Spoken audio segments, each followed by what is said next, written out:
Welcome to the place where we learn about and learn from the leaders in our field who are powering creativity. I'm Aaron Dworkin, and this is Arts Engines.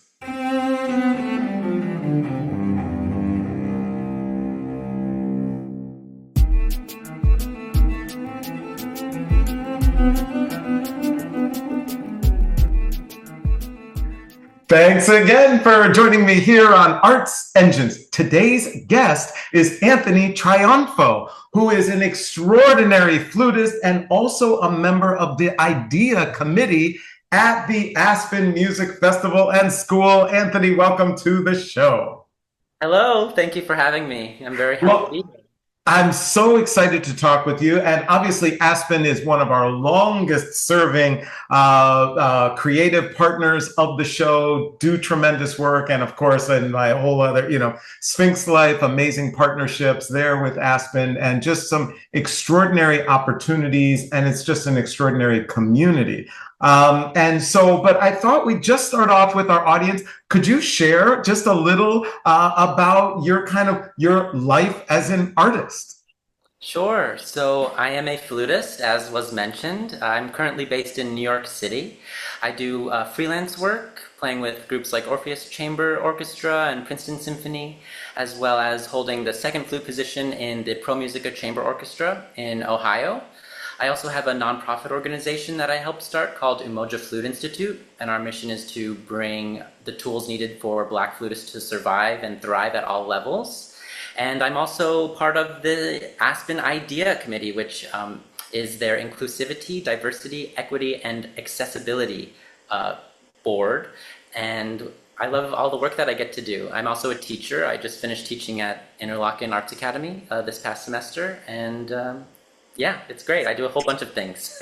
Absolutely. And this is kind of part of what I'd love to talk about, including specifically some of the work at Aspen. But first, of course, as an Interlochen Academy alum myself, that's, of course, awesome that you're bringing your skills there. And so the first question that just arises for me, right, is that clearly when you look at your own entrepreneurship, social entrepreneurship, but also your roles at Aspen on the Idea Committee, et cetera, that clearly issues surrounding inclusion, diversity, whatever word people want to use, the committee has a number of words to it, right?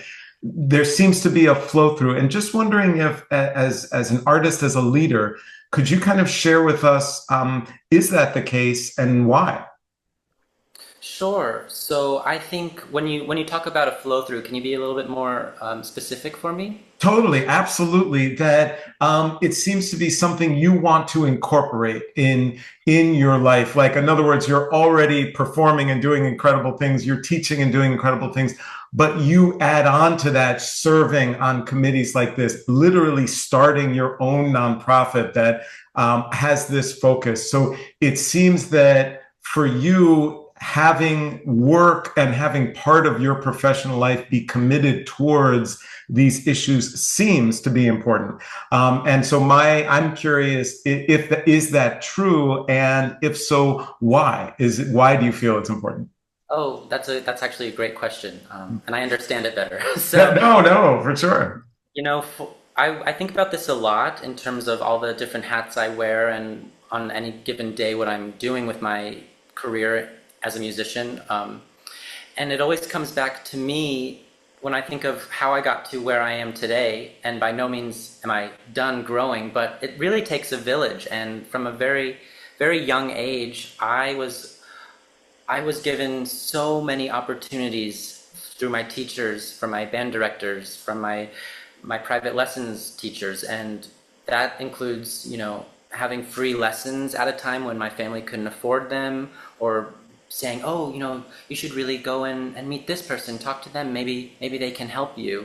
Um, and so in trying to pay that forward, I always want to make sure that any student that has a passion and wants to thrive in this field can do that. And I want to be the type of person that I looked up to when I was younger. I found such parental roles in some of my teachers that I was kind of lacking at home. And so for me, it is important to me because especially in the spaces of diversity, equity, inclusion, whatever words you want to use, as myself, I'm half black, I'm gay. I had things going for me that were a bit different than some others, right? And so I want to make sure that I can be a safe space for those people that are like me or resonate with where I came from. And so it is important to me, and I feel like it's come in a very natural way, and I'm very grateful to get to be able to do this type of work. That's awesome. And also, I just love how you're already immersing yourself in giving back, right? In other words, just that's so critically important because there's all of those who follow and who follow in our footsteps. And the way in which you play that role, I think, is really incredible and do it across so many different, in so many different ways and so many different communities. And so to that point, Aspen, right, one of these great communities where there certainly are people who play these roles for young people. Could you share with us a little bit more about the work of the committee? What does that look like? And in kind of sharing that to help, those in our audience who may be looking to say, what do we do, especially now? When it seems like different things have changed with the climate or the national atmosphere, and kind of what are you immersed in there in Aspen, and how could that potentially be informative or inspirational to some in our audience? Sure. So the work with Aspen for me, and I think for the corporation at large, began in around August of 2020 is when we had our first meeting, and we were the DEI committee at the time, which we are no longer anymore. And so that was a group of former alums, some faculty, Alan Fletcher, the president, and the high-ranking administrators and staff members. And we worked with Justin Lang, as you know, from Hilombo. And so there were a whole bunch of people, longtime board members, all coming from very different perspectives on what diversity even was. You can imagine some people coming into it for the first time. And you have to think about the climate back in 2020 as well. We were dealing with COVID, George Floyd, Breonna Taylor, lots of protests were happening, as are going on now. And arts organizations at large were being really called out to do something. And I think Aspen was a forerunner in saying, you know what, we are going to do something because there are things that we can do to better serve our students, our community, and the classical music community at large. So those meetings began in 2020, and we started with, looking back, it was amazing actually. We started with readings of how we came to today, white supremacy type things, different types of groups, learning who they are, what they could be, learning about accessibility and how that's important, learning about intersectionality between different groups and how that plays a role. And through those kind of focus groups, people asking questions, I wouldn't say that I wouldn't say fights ever broke out, but it was very tense, challenging some of these people's perspectives and beliefs. If thinking of some longtime donors and board members who were hearing some of this information for the first time and being confronted. So I think my role on that committee was great because I was a bit younger. I had gone to the festival. I had had my own experiences with certain racist things that had happened while I was a student there, in addition to some great things that happened there. So being able to have my perspective kind of drip in that pool, I think was needed and necessary, and shows what a great job Aspen did of putting together a group that could get work done.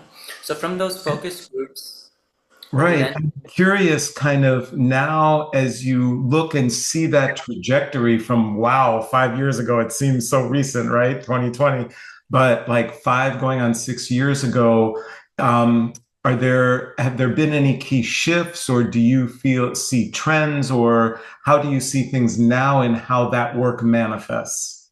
Sure. So the way the work is manifesting now and where we've come, Aspen went through a whole.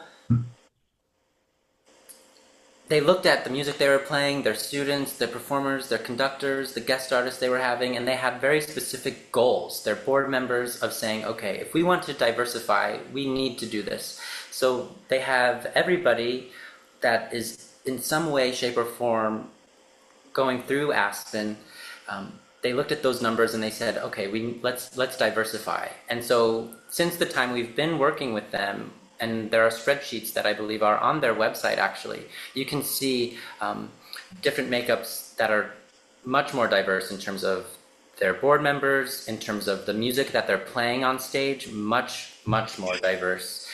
The guest artists that they're bringing in, the faculty artists.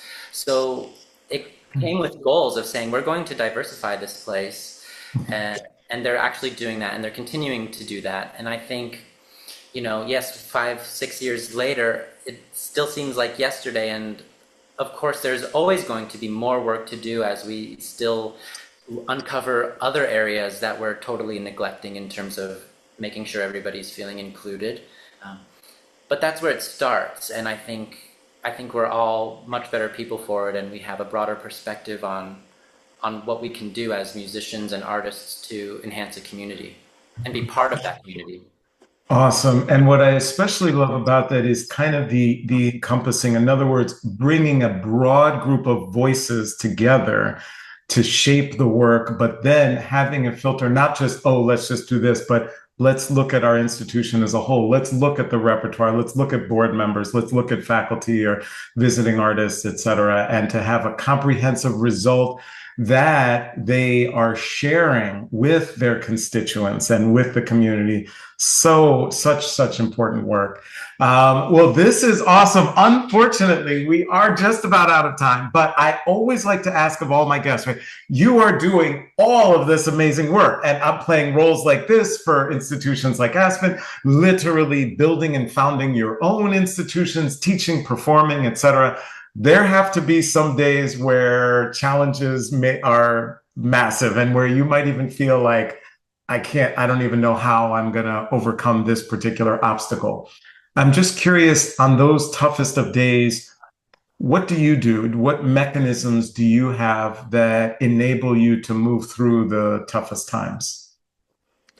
Yeah, sure. I love that question, and my answer is I love to I love to do a face mask. I love to unplug. I love to, play a video game, take a nap, and then I wake up and I feel refreshed, and I just go for it. Uh, there are just days where you need to just recharge and totally get away from everything going on for a little bit. That's what I do. But I also think, a lot of growth happens when you just push through those times as well. There's no need to totally stop, and I'm still alive today. That's what I focus on. So I haven't been killed yet.